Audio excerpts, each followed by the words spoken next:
سوره چې د قرآن عظیم الشان 83مه سوره ده په مدینه منورې کې رانازله شوې ده 11 مبارک آیاتونه لري تلاوت او پښتو ترجمه یې له لومړي آیت څخه اورئ اعوذ بالله من الشیطان الرجیم پناه وړم الله تعالی شړل شوي شیطان څخه بسم الله الرحمن الرحیم د الله په نوم چې ډېر زیات مهربان پوره رحم لرونکی دی اذا جاءك المنافقون قالوا نشهد انك لرسول الله والله يعلم انك لرسوله والله يشهد ان المنافقين لكاذبون ای پیغمبره کله چې دغه منافقان تا ته راځي نو وایي مونږ شاهدي وایو چې ته په یقیني توګه د الله پیغمبرې هو الله پوهیږي چې ته ارومرو د هغه پیغمبرې خو الله شاهدي وایي چې دغه منافقان بیخي دروغجن دي اتخذوا ايمانهم جنة فصدوا عن سبيل الله انهم ساء ما كانوا يعملون دوی خپل قسمونه پر خپل بدو اعمالو سپر ګرځولي دي او په دې ډول دوی د الله له لارې نه منع دي او نور منع کوي څومره ناوړه حرکتونه دي چې دوی کوي ذلك بأنهم آمنوا ثم كفروا فتبع على قلوبهم فهم لا يفقهون دا هر څه له دې عمله دي چې دوی ایمان راوړ بیا کافر شول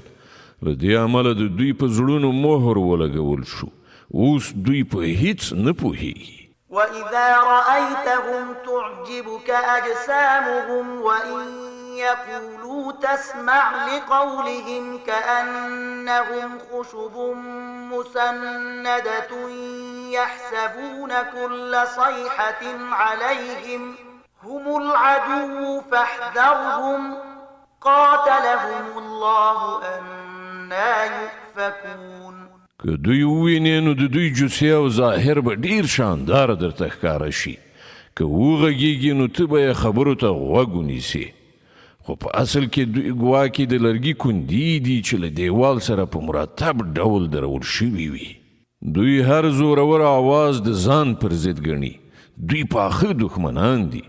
له دوی نه ځان ساتونکی اوسه خدای دې دوی ووهي دوی کوم لوري ته اړول کیږي وإذا قيل لهم تعالوا يستغفر لكم رسول الله لووا رؤوسهم ورأيتهم يصدون وهم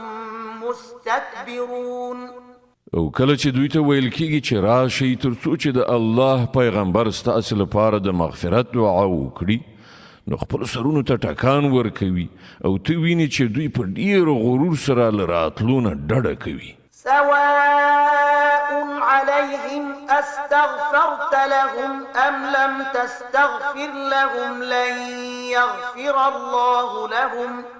إن الله لا يهدي القوم الفاسقين ای پیغمبره که ته د دوی لپاره د مغفرت دعا وکړي او که یې ونه کړي د دوی لپاره یو شانته ده الله به هیڅکله دوی ته بخښنه ونه کړي الله فاسقانو ته هیڅکله هدایت نه کوي هم الذين يقولون لا تنفقوا على من عند رسول الله حتى ينفضوا ولله خزائن السماوات والأرض ولكن المنافقين لا يفقهون دا همغه کسان دي چې وایي د پیغمبر پر ملګرو لګښت یعنې نفقه کول بند کړئ تر څو چې دوی تیت پرک شي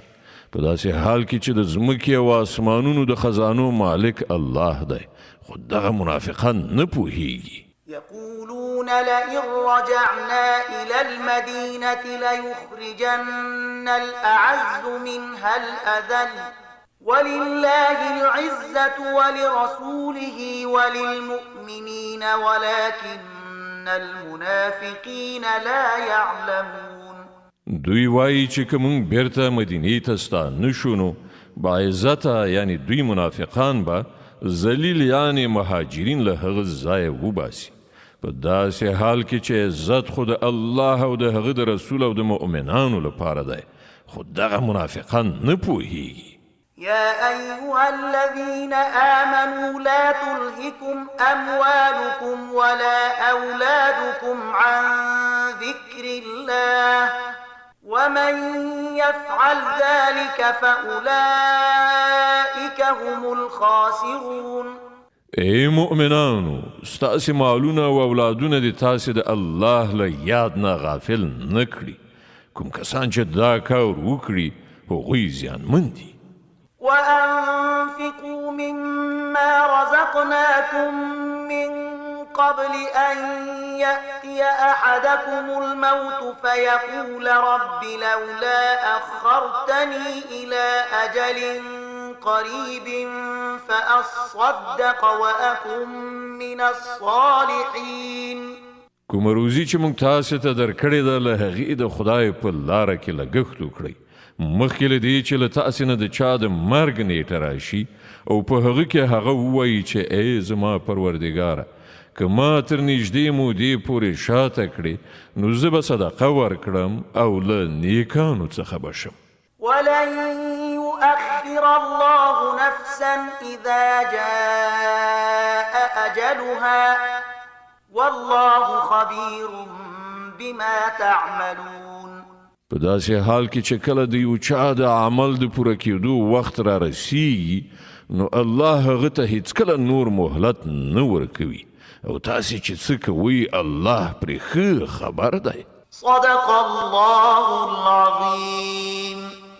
الله ستر رښتیا ویونکی دی